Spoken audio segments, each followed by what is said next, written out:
야고보서 5장 17절 18절 말씀을 같이 봅니다.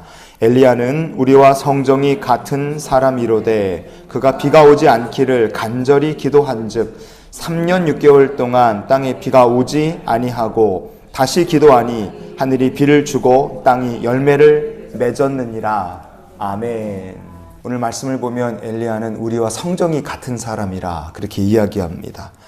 신명기 18장의 22절 말씀을 보시면 이렇게 얘기합니다. 같이 한번 보시겠습니다.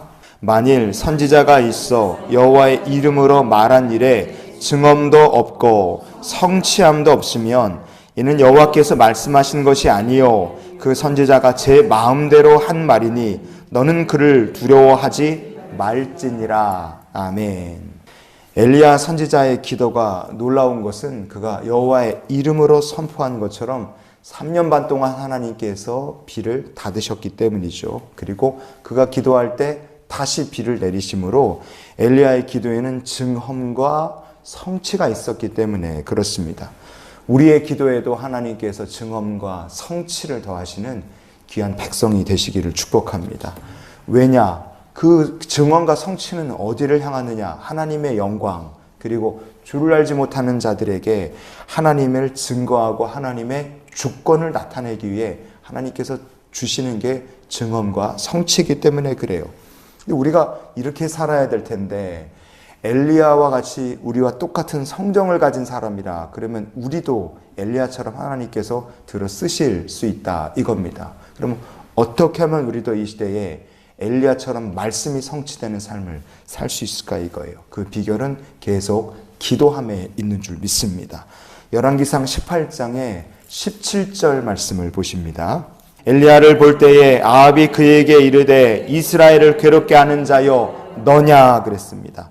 아합은 엘리야를 보자마자 이스라엘 괴롭게 하는 사람이라고 막 쏘아붙이고 욕을 하는 거죠. 얼마나 엘리야가 못마땅했겠습니까? 엘리야는 철저하게 힘 있는 자들에게 미움받는 고독한 위치였어요. 열왕기상 18장의 22절을 보면 엘리야 선지자의 사역이 얼마나 힘들었을까 그게 말을 통해 알 수 있습니다. 엘리야가 백성에게 이르되 여호와의 선지자는 나만 홀로 남았으나 바알의 선지자는 450명이로다 그랬습니다. 사람들이 욕하죠. 갈멜살 위에서 이 바알의 선지자들과 대적하는데 혼자 남아서 외롭게 영적 싸움을 이어갑니다. 아무도 엘리야 선지자를 돕지 않아요. 그래도 엘리야는 하나님의 마음을 가지고 이스라엘을 위해서 계속 기도하는 겁니다. 왜 이렇게 간절하게 기도했겠습니까? 그도 우리와 같은 성정을 가진 사람이었기 때문에 그렇습니다. 무슨 능력이 있어서 문제를 해결하고 뒤집을 수 있는 힘이 있는 것이 아니라 하나님께 부르짖어 기도함으로 주가 역사하셔야지만 일할 수 있는 존재였기 때문에 그래요. 야고보서 5장 17절을 본문 말씀에 보면 엘리야는 우리와 성정이 같은 사람이로되 그랬습니다. 성정 이렇게 번역된 헬라어 본문이 오모이오 파테스 이렇게 되어 있어요. 오모이오 파테스란 말이 뭐냐? 본성이 같다, 같은 열정을 가졌다, 같은 마음을 가졌다 그런 의미입니다. 그러니까 엘리야라는 사람이 어디서 하늘에서 뚝 떨어진 사람이 아니라 우리랑 본성이 똑같고 마음도 우리와 똑같습니다. 신나서 일할 땐 열심히 잘하지만 그러나 외롭고 힘들고 지칠 때는 우리가 두려워하고 낙심하고 피곤하고 아무것도 못할 것 같은 마음이 쏙 들어오는 게 우리와 엘리야라는 사람이 똑같았다는 뜻입니다. 열왕기상 19장의 4절을 우리가 이어서 보시겠습니다. 자기 자신은 광야로 들어가 하룻길쯤 가서 한 로뎀나무 아래에 앉아서 자기가 죽기를 원하여 이르되 여호와여 넉넉하오니 지금 내 생명을 거두시옵소서 나는 내 조상들보다 낫지 못하나이다 하고 그랬어요. 여러분이 엘리야 선지자 얼마나 힘들겠습니까? 엘리야 선지자도 아합과 이세벨이 죽이겠다는 위협 앞에 마음이 두려워서 위협받을 때 광야로 도망을 쳐버렸어요. 하늘 로뎀나무 아래에서 하나님께 이만하면 됐습니다. 제가 뭘 더 어떻게 할 수 있겠습니까?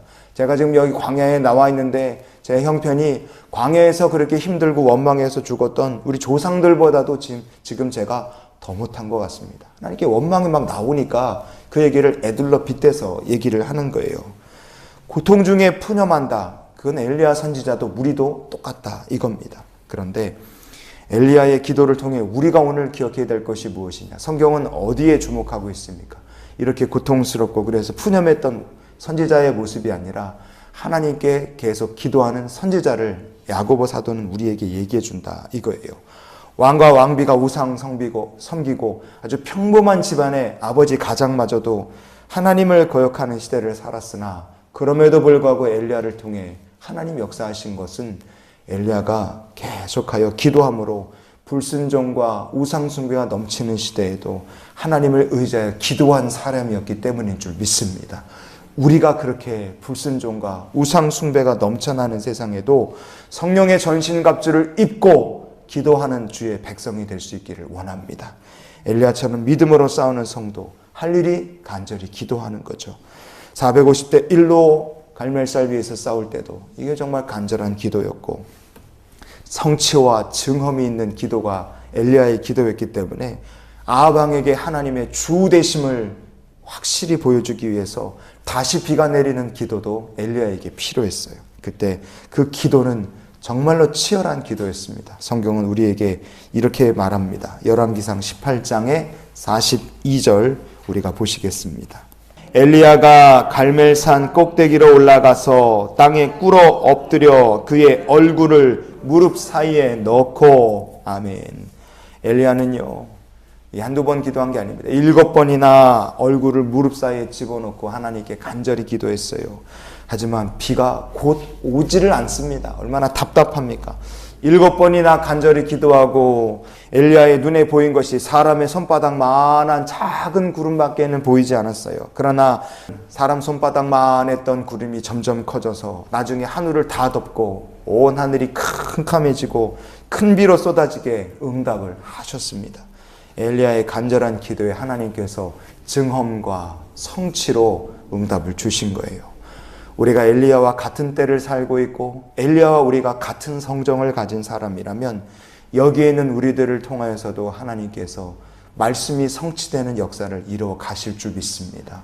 엘리야가 특별한 사람이라 역사가 나타난 것이 아니라 간절히 기도한 사람이었기 때문에 하나님의 영광이 내 삶에 드러나기를 원하고 하나님께서 다스리시고 우리 인생의 주가 되심을 여러분의 가정이나 아니면 함께 일하는 사람들이나 자녀들에게 여러분 보여주기를 소망하셔서 기도할 때 하나님께서 증언과 성취가 있는 기도의 응답으로 말씀이 성취되는 삶을 우리의 삶 속에도 이루어 주실 줄 믿습니다. 그러니 손바닥만한 구름이라 할지라도 하나님 우리에게 주실 줄 믿고 오늘 이런 기도로 한날의 삶을 살았으면 좋겠어요. 하나님, 저의 간절한 기도에 증언과 성취로 응답하여 주시옵소서. 오늘 우리의 간절한 기도에 하나님께서 증언과 성취로 응답하시는 귀한 삶이 될 줄 믿습니다. 오늘도 엘리야처럼 기도하시고 말씀이 성취되는 삶을 사는 저 여러분의 삶이 될 수 있기를 주의 이름으로 축원을 드립니다.